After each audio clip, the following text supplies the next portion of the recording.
Palavra aberta. Olá, ouvinte que acompanha o Palavra Aberta aqui na Itatiaia. O Palavra Aberta de hoje vai debater a reforma tributária que vai começar a sair do papel agora em 2026. O sistema promete colocar em prática algo que é reivindicado há décadas por vários setores e segmentos da sociedade. Regras mais simples e mais claras sobre os tributos pagos aqui no Brasil. O nosso sistema de cobrança de impostos é considerado um dos mais complexos do mundo. Essas mudanças, ao menos na teoria, prometem modificar a forma de pagamento dos impostos, tentando deixar tudo mais simples.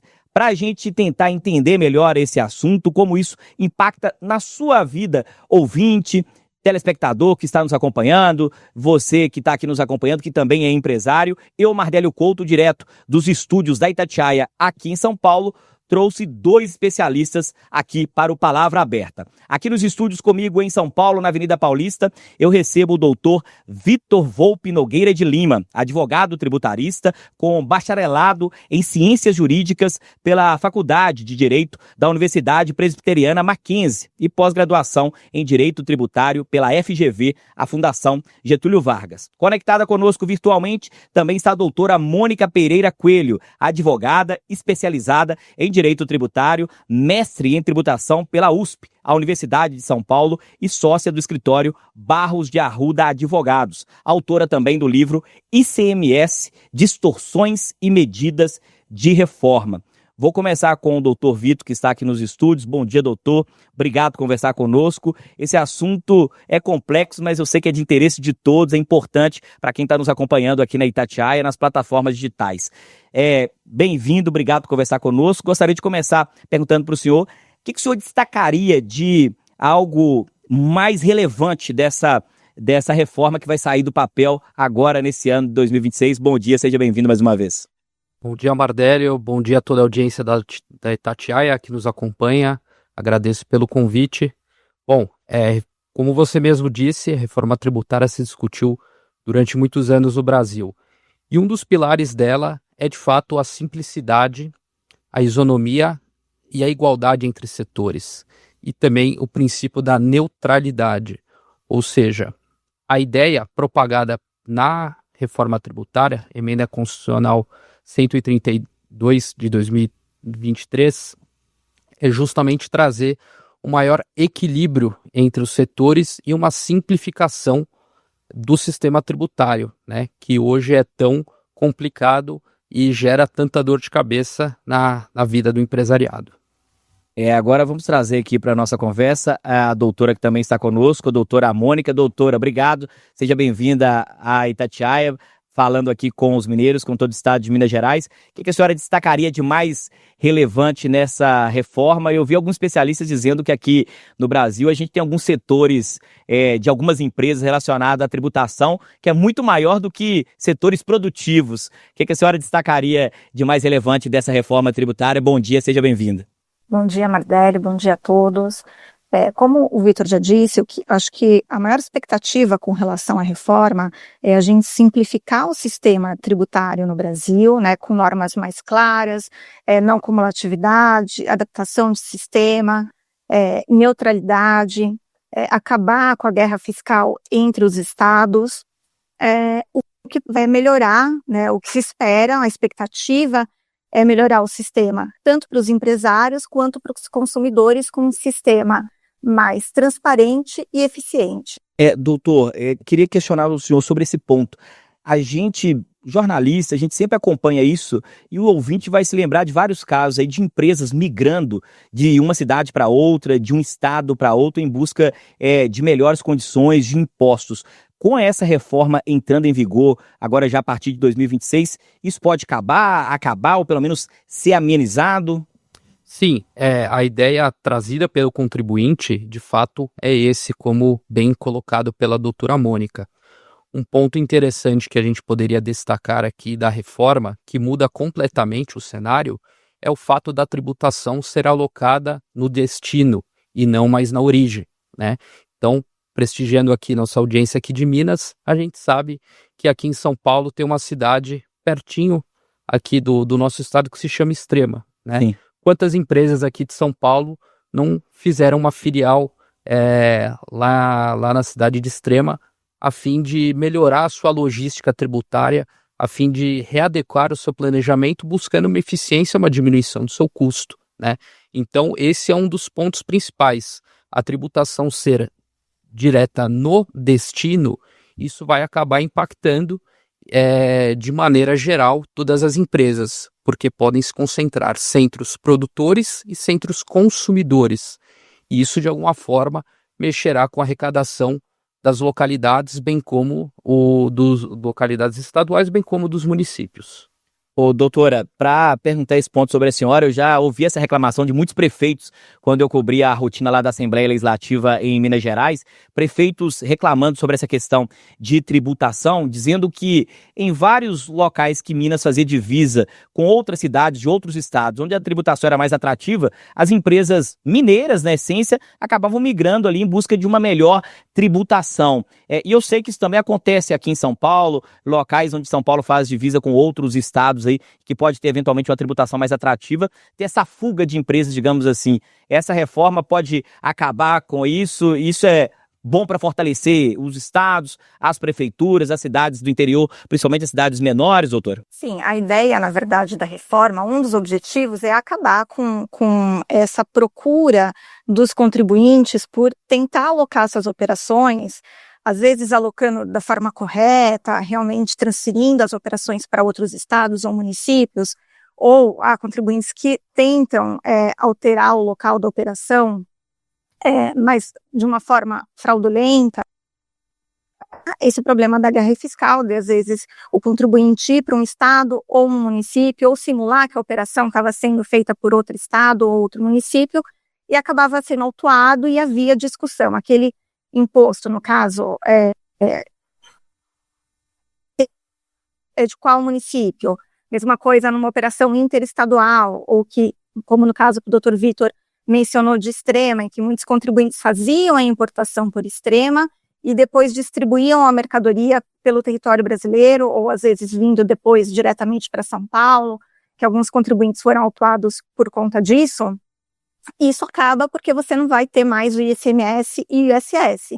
Você passa a ter apenas o IBS, que vai ser cobrado conjuntamente com a CBS, que é um tributo, que vai ser um tributo federal, e que então acaba com essa situação de disputa entre os municípios e os estados sobre quem tem direito sobre aquele tributo.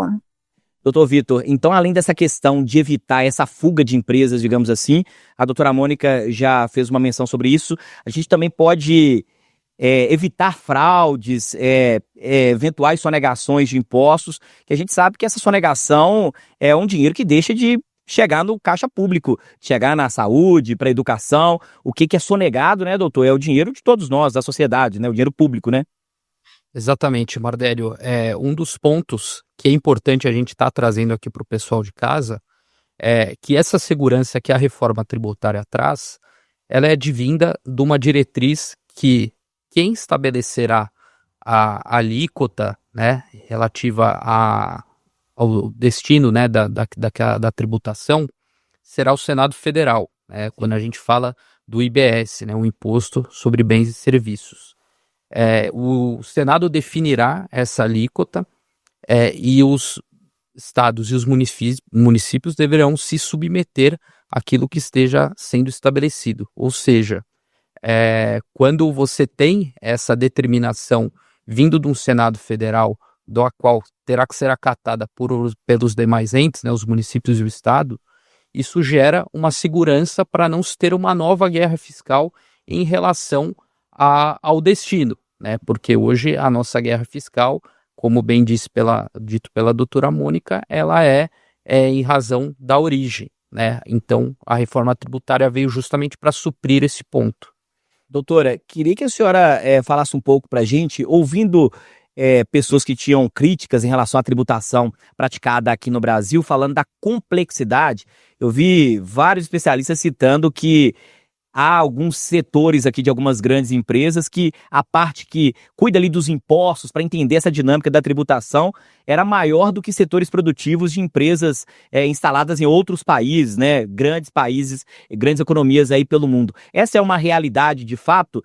Tem empresas que gastavam muito dinheiro só com esse setor para entender todo o nosso imbróglio relacionado à tributação, e isso poderia ser aplicado talvez em mão de obra, em produção para a empresa, ou seja, a gente está cortando burocracia? Sim, na verdade, quando a gente tinha, por exemplo, que explicar para algum cliente com matriz fora do país, empresas multinacionais, era muito difícil de você explicar a complexidade do sistema, né? Com ICMS, com regras diferentes para cada estado, regras de ISS diferentes, de acordo com os municípios, legislações diferentes, esse problema da guerra fiscal, né? Para qual município deve ser recolhido. Isso trazia até uma insegurança para investimento externo, porque realmente é uma demanda no preenchimento de obrigações acessórias, porque há obrigações, né, preenchimento de declarações e de documentos fiscais, tanto na esfera federal, dos tributos federais, na esfera estadual, do tributo estadual, ICMS, ou municipal, quando a empresa está sujeita ao ISS, é uma prestadora de serviço. Então, isso, para as empresas, era um custo muito grande, porque são muitas obrigações, observância de muitas leis diferentes, de estados diferentes, municípios diferentes, com regras diferentes. O que se objetiva é realmente, substituindo todos esses tributos que tem em 2005, que é PIS, COFINS, ICMS, ISS, pela IBS e pela CBS, é que você vai diminuir as obrigações e a emissão de declarações e de documentos fiscais. O que tem que ter em mente é que num primeiro momento, né, agora em 2026, vão haver dois sistemas trabalhando em conjunto, né? É uma mudança muito gradual que vai começar agora em 2026 e vai até 2033. Então, nesse primeiro período de adaptação das empresas, dos empresários, dos consumidores, dos contadores, vai haver um aumento de trabalho, né, para as pessoas entenderem, para as pessoas saberem como é que vai funcionar o sistema de arrecadação, de preenchimento de declaração. Então, vai ter um aumento aí de demanda, né, de trabalho num primeiro momento, mas o que se espera é que com o tempo e com a substituição gradual de um regime, do regime antigo para o regime que entra em vigor agora em 2026, se diminua realmente o custo com o cumprimento das obrigações tributárias também diminua. Doutor Vitor, grandes empresas conseguiu estruturar um sistema ali para fazer esse pagamento complexo aí dos impostos. E o que acontece com, se o senhor perceber, com o pequeno empresário, com o médio empresário? A gente sabe que tem a questão da sonegação de imposto, mas tinha um empresário ou outro que acabava cometendo irregularidades, se acompanhando isso no dia a dia, por não entender bem a dinâmica, ou seja, ou para não ter estrutura para contratar bons advogados, como o senhor, como a doutora Mônica, bons contadores, bons escritórios. Tem muita gente que entrava na irregularidade por não entender o jogo, digamos assim? Sim, é muito importante falar para todos que nos acompanham que a reforma ela não trata só de uma reestruturação tributária, mas também de uma reestruturação gerencial da própria empresa. Então, uma empresa pequena ou uma empresa que esteja no Simples Nacional, ela também deverá se readequar. E como que ela vai se readequar? A reforma ela traz um ponto muito importante que vale a pena destacar, que essas empresas que acabam trabalhando ou na informalidade, ou empresas que acabam não emitindo nota, com a reforma elas deixarão de existir. Por quê? Porque a formalidade ela vai ser algo essencial para que essa empresa entre no mercado e possa trabalhar a sistemática do débito e crédito, ou seja, emissão de nota com contrapartida de pagamento, né? Então, tudo isso vai gerar o quê? Vai gerar uma maior formalidade, fazendo com que essas empresas que acabem deixando de realizar as obrigações, né, o cumprimento, né, das emissões de nota, elas acabem sendo excluídas no mercado. Por quê? Porque aquela empresa que consome dela, seja um serviço ou seja um bem, e ela não queira apresentar nota, amanhã ela vai ser desinteressante, porque a empresa que está adquirindo aquilo, ela vai deixar de se creditar daquele valor, né? E esse é um dos pontos da reforma sistemática de débito e crédito. Doutora Mônica, para quem está nos acompanhando aqui nessa manhã de sábado e está perguntando, doutora Mônica, doutor Vitor, estou vendo vocês discutir sobre essa questão aí, eu quero saber se isso pode fazer um produto chegar mais barato na prateleira do supermercado, para mim que estou acompanhando aqui a Itatiaia. No entendimento da senhora, essa redução de custo dessas empresas com esse sistema mais simples, doutora, isso pode impactar em preços mais competitíveis e o produto chegar mais barato na prateleira do supermercado, doutora? Pode, assim, se as empresas repassarem essa economia para o custo do produto, sim. E aí tem uma outra questão também, como o doutor Vitor levantou, o grande impacto do novo sistema é esse sistema de crédito e débito e uma permissão de você se creditar foi as operações anteriores de uma forma mais ampla do que acontecia no sistema anterior. Então, a partir do momento que o imposto ele não vai ser embutido no valor da mercadoria, por exemplo, você consegue diminuir o preço do produto lá no mercado. Agora, o que acontece é que vai necessitar de uma adaptação grande das empresas com relação à análise de como elas vão operacionalizar isso e como vão repassar isso para o consumidor. Inclusive, uma das vantagens do novo sistema é que na nota fiscal ele vem o valor da mercadoria e em separado o valor do tributo. Então, quando a gente tem essa distinção, o contribuinte, o consumidor, ele vai poder visualizar o quanto que ele está pagando de tributo quando ele adquire uma mercadoria, quando ele está contratando um serviço, e saber qual que é o efetivo preço da mercadoria e quanto que está indo de tributo para o governo, o que a gente não conseguia no sistema anterior. Então, isso é considerado como uma das grandes vantagens, porque vai trazer mais transparência para o consumidor no valor que ele está pagando pelo produto e no valor que ele está pagando de tributo. Esse é um ponto muito importante, doutora Mônica, porque há uma cultura, assim, até distorcida às vezes, que o empresário às vezes é vendido como o vilão, né? Talvez tá pagando o preço do produto caro no supermercado, ele acha que aquilo tudo ali vai pro bolso do empresário e muitas vezes não, é só uma pequena fatia, porque tudo fica ali muito imposto incidindo sobre aquele valor. Doutor Vitor, e pro ouvinte ficar tranquilo para saber se o Brasil está no caminho certo, com esse sistema, com essa reforma agora entrando em vigor, a gente está seguindo o caminho das grandes economias do mundo ou a gente ainda tem um caminho longo para trilhar? Acredito que nós estamos no caminho, porém ainda há um caminho longo a ser trilhado, né? Em razão de uma alta carga tributária que a gente suporta hoje, a gente vai continuar de alguma forma convivendo com ela para que um dia, quem sabe, a gente consiga melhorar. Mas um ponto principal que as empresas devam se ater em relação à reforma tributária é uma revisão dos seus contratos comerciais, até do seu fluxo de caixa, previsão de pagamentos, porque isso tudo vai influenciar diretamente no momento de recolher os novos tributos. Então, o empresário que deixar de se ater a isso, que deixar de se organizar, muito provavelmente ele vai deixar de competir no mercado. Doutora Mônica, para a gente encerrar aqui com uma explanação da senhora, queria perguntar sobre um ponto. Está começando a ser implementado em 2026 a reforma, mas ainda tem um caminho aí, digamos assim, de ajustes, né, alguns anos pela frente. Não vai ser tudo de imediato não, né, doutora? Não vai ser de imediato. Agora, em 2026, na verdade, é uma fase de transição que vai ser até bem leve, né? Você vai ter para o CBS e para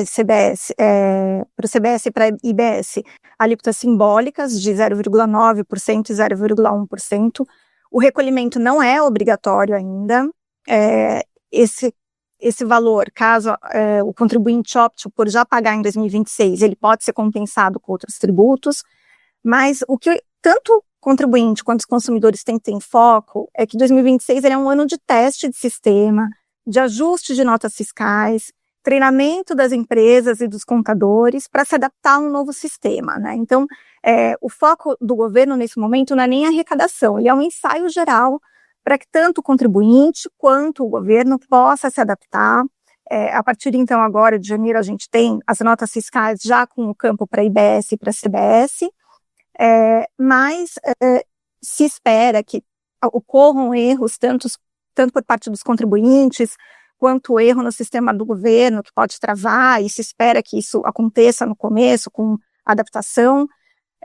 Por isso, inclusive, o governo, na semana passada, já soltou um ato anunciando que as multas, nesse primeiro momento, ou por erro na informação da nota fiscal, ou por descumprimento da obrigação acessória, não serão cobradas, porque o governo está reconhecendo que é um ano de ajuste. Então, é um caminho longo, que vai começar em 2026 e vai até 2033, e esse primeiro ano é um ano de adaptação e um ano para que todo mundo possa se organizar, entender, e depois, em 2027, já começar a caminhar de uma forma diferente, mas como eu já até falei anteriormente, são anos com 2 sistemas trabalhando juntos, e isso vai dar muito trabalho para todo mundo. Doutor Vitor, só rapidamente, que a doutora mencionou algumas siglas aí que parece que a gente vai ver muito daqui para frente, né? IBS, CBS e tem também outra sigla que está aparecendo muito, que é a questão, o IVA. Queria que o senhor explicasse essas 3 siglas para a gente aqui rapidamente, para dar o serviço completo para o ouvinte da Itatiaia. Bom, vamos lá. IVA, né, que nós, né, que estamos no dia a dia, nós conhecemos, a gente acaba falando Imposto sobre Valor Agregado. O IBS e a CBS, né, que é o Imposto sobre Bens e Serviços, e a Contribuição sobre Bens e Serviços, elas são nada mais do que os IVAs, os IVAs, né? Então, aqui no Brasil, nós teremos, né, um sistema que tratará do IVA de maneira dual. Ou seja, eles incidirão sobre toda a prestação de serviço ou comercialização e também sobre direitos, que essa é uma das inovações trazidas pela reforma, que até o momento não eram tributadas, como, por exemplo, os aluguéis, né? Então, quem tem aí um comodato, tem uma personalidade jurídica aí em relação a um contrato de aluguel, vai ter que se adaptar com a reforma também. Ponto final aqui no Palavra Aberta, análise para você entender um assunto importante como a reforma tributária. Nós recebemos aqui no Palavra Aberta, direto dos estúdios da Itatiaia em São Paulo, o doutor Vitor Volpe Nogueira de Lima, advogado tributarista com bacharelado em Ciências Jurídicas pela Faculdade de Direito da Universidade Presbiteriana Mackenzie e pós-graduação em Direito Tributário pela FGV, a Fundação Getúlio Vargas. Também participou conosco virtualmente a doutora Mônica Pereira Coelho, advogada especializada em Direito Tributário, mestre em tributação pela USP, a Universidade de São Paulo, e sócia do escritório Barros de Arruda Advogados, autora do livro ICMS, Distorções e Medidas de Reforma. Agradeço. Palavra Aberta volta no próximo sábado aqui na Itatiaia.